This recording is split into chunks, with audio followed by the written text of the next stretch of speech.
Good morning 8th class. इससे last वाले video में हम पढ़ रहे थे हमारा टॉपिक वैदिक मैथमेटिक्स। उसमें हमने सीखा था मल्टीप्लिकेशन और तो त्रिविज्ञा मेथड से। आज भी हम वैदिक मैथमेटिक्स ही पढ़ेंगे और इसमें भी हम मल्टीप्लिकेशन पढ़ेंगे, लेकिन इसका आज जो पढ़ेंगे उस फॉर्मूले का नाम है Nikhilam formula. So question first है multiply by using Nikhilam formula. हमें जो सामने 10 क्वेश्चन हैं ये हमें मल्टीप्लाई करने हैं और जिस मेथड से हम इसे मल्टीप्लाई करेंगे उस मेथड का नाम है निखिलम फॉर्मूला। सो देखो किस तरह से इसे सोल्व करते हैं। हम इसका फर्स्ट क्वेश्चन सोल्व करते हैं 48 मल्टीप्लाई 51। देखो बेस 10, आपको इन क्वेश्चन में हमेशा बेस 10 ही लेना है। आपको इन क्वेश्चन में बेस हमेशा 10 ही लेना है। अब देखो सब बेस, ठीक है, अब बेस तो अपना 10 है। अब देखो सब बेस जो डिजिट होती है वो हमें इस तरह से लेनी है कि वो इन दोनों के पास आए वो नंबर जब हम इस बेस को मल्टीप्लाई करें सब बेस डिजिट से, ठीक है। तो देखो हमने यहाँ सब बेस डिजिट ली 5, तो कितना हो गया 50। सब बेस तो हमारी सब बेस डिजिट कितनी हो गई 5। अगर हम यहाँ 4 लेते हैं तो यहाँ तो 40 रह जाता है और 40 इन दोनों से बहुत दूर रह जाता है। अगर हम यहाँ 6 लेते हैं तो ये बहुत आगे निकल जाता है, 60 हो जाता है। तो ये बात यहाँ पे समझने की है, बेस तो हमेशा हम 10 ही लेंगे, बट जो सब बेस जो डिजिट है वो इस तरह से लेंगे जिन डिजिट को हम मल्टीप्लाई कर रहे हैं वो उनके आसपास वो डिजिट पहुंच जाए, ठीक है। अब स्टेप थर्ड में हम लिखते हैं डेविएशन फ्रॉम सब बेस, ठीक है। डेविएशन हमें फाइंड आउट करना पड़ता है, तो डेविएशन किस तरह से लिखते हैं, देखो नंबर माइनस बेस। तो यह नंबर कितना था 48, तो 48 माइनस 50 is equal to -2। Second digit है 51, सो 51 माइनस 50 इज इक्वल टू 1।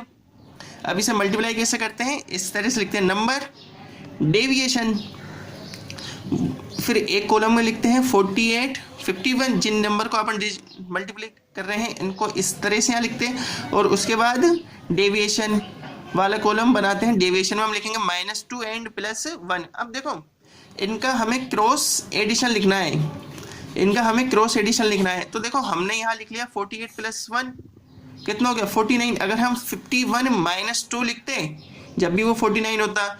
सो अब यहाँ क्रॉस एडिशन लिखने के बाद इसे हमें मल्टीप्लाई करना है सब बेस डिजिट से। हमारी सब बेस डिजिट क्या है 5, तो 5 मल्टीप्लाई 49 स्लेश, फिर इन दोनों को मल्टीप्लाई करना है -2 मल्टीप्लाई 1 हो गया ये। अब 5 को 49 से मल्टीप्लाई किया कितना हो गया 245 स्लेश -2 को 1 से मल्टीप्लाई किया -2। अब देखो इधर जो ये डिजिट है ये अगर प्लस में हो तो कोई दिक्कत नहीं है, लेकिन ये डिजिट माइनस में नहीं होनी चाहिए। सो हमने क्या करा, इधर से 245 से इधर की साइड 1 ट्रांसफ़र किया। तो जब हम इसमें 1 ट्रांसफ़र करते हैं अपने बेस में कितने ज़ीरो थी 1 0 थी, तो वो 1 0 अपने आप भी इसमें आगे लग जाती है। तो हमने इसे इधर 1 ट्रांसफ़र किया था लेकिन इसके आगे 1 0 लग गई तो हो गया 10। तो 10 - 2 इज इक्वल टू 8 और इधर कितने रहेंगे 244। अब देखो इधर ये सिंगल डिजिट है, सो अभी जो सिंगल डिजिट ही चाहिए हमें, तो बीच में से स्लेश हटा देंगे अब हम। तो इसका आंसर कितना आएगा 2448, ठीक है। ये तो हो गया जब हम 2 नंबर्स को मल्टीप्लाई करते हैं। अब देखो अगर हमें 3 नंबर्स को मल्टीप्लाई करना पड़े तो किस तरह से करते हैं। इसका हम 5th पार्ट सोल्व कर लेते हैं 21 मल्टीप्लाई 22 मल्टीप्लाई 23। तो देखो बेस तो हमेशा हम 10 ही लेंगे, चाहे नंबर कैसा भी हो 0 से लेके 99 तक। जब कोई नंबर होगा तो उसका बेस हमेशा हम 10 लेंगे। अब देखो इसका सब बेस कितना हो गया इसका 2 मल्टीप्लाई 10 इज इक्वल टू 20। तो इसकी सब बेस डिजिट कितनी हो गई 2, इसकी सब बेस डिजिट हो गई 2।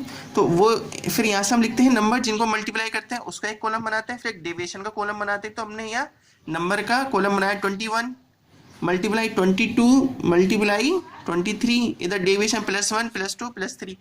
अब देखो वहाँ जो डबल डिजिट थी वो उसका अलग मेथड था। अब जो यहाँ 3 डिजिट से उसका मेथड देखो क्या है, यहाँ सब बेस डिजिट का स्क्वायर, ठीक है। सब बेस डिजिट का स्क्वायर करा अपन ने, तो सब बेस डिजिट कितनी है 2, तो 2 का स्क्वायर मल्टीप्लाई। अब देखो वही क्रॉस एडिशन 21 +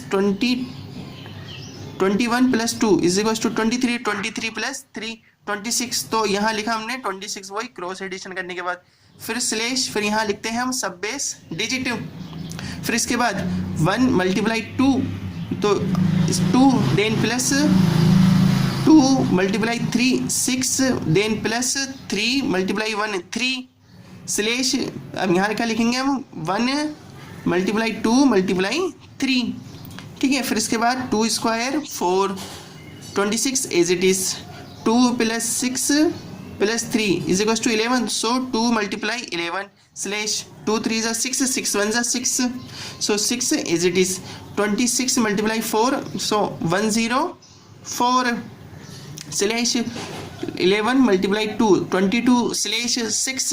अब देखो ये तो सिंगल डिजिट है, हमें इसे भी सिंगल डिजिट करनी है।